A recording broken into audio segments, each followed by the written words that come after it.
Hello, I'm the head writer, and in this channel we hit one lemon. In this story, we will see the disastrous love life of nobody, and the diaries that describe that love life. Don't forget to subscribe, share, like, and comment. That's help a lot, so let's begin, shall we?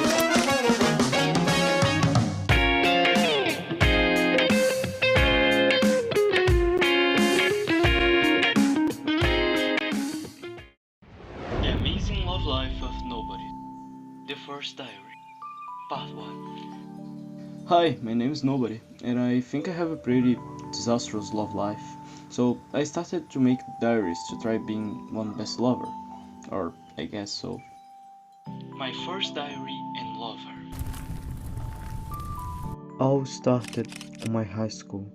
I was in my first year, so everything was new to me, even to love someone.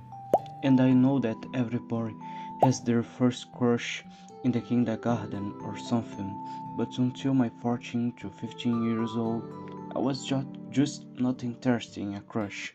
But in the first week, I met someone that would throw everything about love that I knew up for the sky.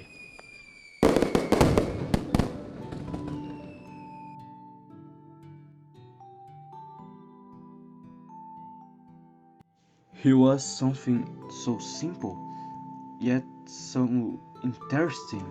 Jake was his name, and how should I describe someone like him? Well, I could try saying he was a sports guy.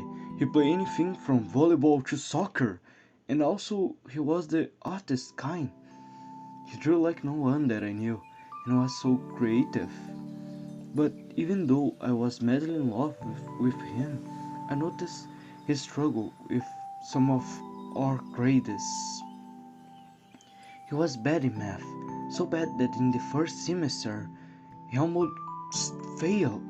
But I saw this as an opportunity to approach and help him. Our first dialogue was definitely something odd. He was obviously uncomfortable when I approached him. The first talk. This class is really tedious. Who doesn't understand set theories? That's something really easy. We should go to the next math subject. I turned my head, looking for someone to talk about something more interesting, because my best wasn't here. And then I see Jake, who was so focused on the teacher that when another of our classmates threw a ball of paper at him, he didn't even notice. Just that was strange for him. He was never so focused on a classroom before. So to check on something, I waited until the class was over and approached him. The closer I got, the more anxious I became, because I knew I had to make an effort if I wanted to go out with him, for help him, of course. By the time I got to his desk, he had just finished putting away his material.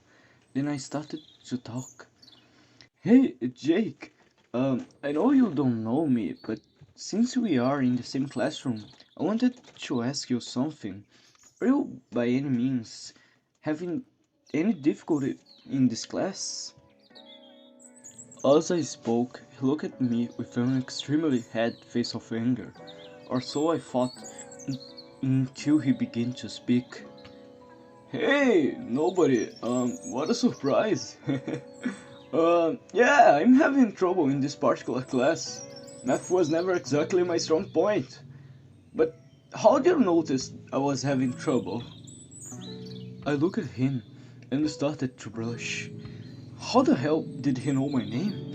And why he's stuttering? Stay calm, nobody, and answer his question. What was that again? Oh yeah, how I noticed his struggle with our class. Well, that was simple. I wasn't paying attention, so I looked over to see if anyone else was bored. So let me ask you another question. Why do you know my name? He looked at me and I could see a mischievous smile in him. "Well, why do you know my name, silly cat?" I looked at him, shocked by the change of the way he was speaking, and tried to stay calm, to not blush even more, so I tried to turn it around with a line or something, but how you see, I was nervous. Why wouldn't I know the name of the most beautiful angel in this room? He looked at me and turned it even more red, and my whole thought was, fuck, he's pissed. He then speaks. Yeah, doesn't your boyfriend get uncomfortable if you flirting with other people? I look at him and ask, what do you mean? I don't have a boyfriend. He looked at me funny and says, what do you mean? Andrew is not your boyfriend? I opened my mouth to speak and closed it, and then I said, no, Andrew is just my bestie. I grew up with him. I would never date him.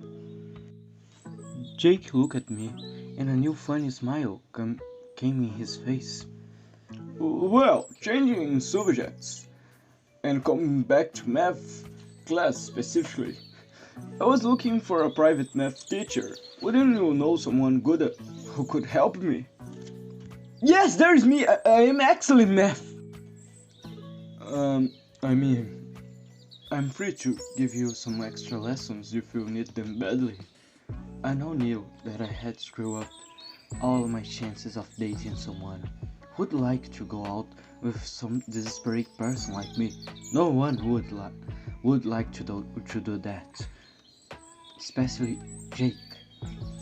He then spoke a sentence that would drive me crazy for the rest of the day. Of course, how could I forget who the best mathematician in the class is? What a silly person I am. So, when can you start helping me? Are you free on Saturday at 2:30 in the afternoon?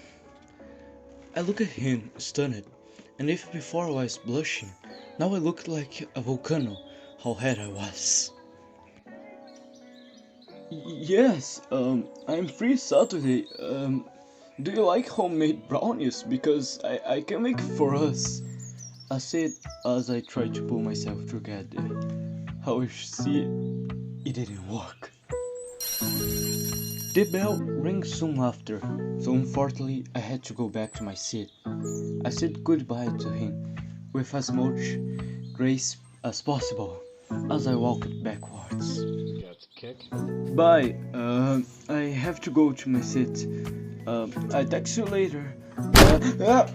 I tapped a table behind me and decided to walk like a normal person to my table. In the last 2 classes of the day, I could only think of 3 things. Oh my god, I'm gonna cheat Jake. I have to prepare everything, clean my house, make the brownies, and everything I have to say. Holy shit, I forgot to give him my number. The last one was the most predominant, but maybe Andrew had his number or one of his friends' number.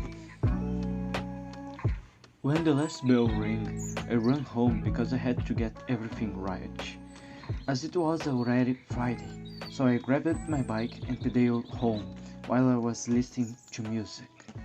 When I was halfway there, I heard someone shouting my name. Nobody! Nobody! I stopped pedaling and looked back to see who had called me. When I look back, I see Jake running very fast to catch up with me. This seemed to be taken for a TV series, and after what seemed like a few long minutes, he finally caught up with me and started to talk. Finally, I'll catch you. Calm down. He gave himself a rest before trying to speak again. So, I forgot to ask your number. Because, you know, it would be weird if I were to know where you live. I look at him, smile, and say, "Okay, I kind of forget that too, but you know, I would just call Andrew to see if he has your number or something like that." He looked at me and blinks a few times before nodding his head in agreement. I look at him and give him my number, and then I say goodbye without any misfortune this time, going home to prepare everything for Saturday.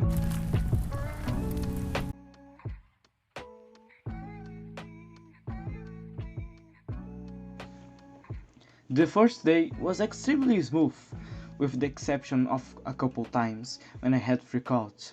The other days were not exactly equal to that, but this is a story for another time. See you later, alligator. Hello, I'm the Head Writer, and if you like this video, don't forget to subscribe and like, please. Seriously, please. And while the next part doesn't come out, watch this video right here on the screen. Maybe you think they're interesting. Maybe not. I don't know. Comment what you think about that video.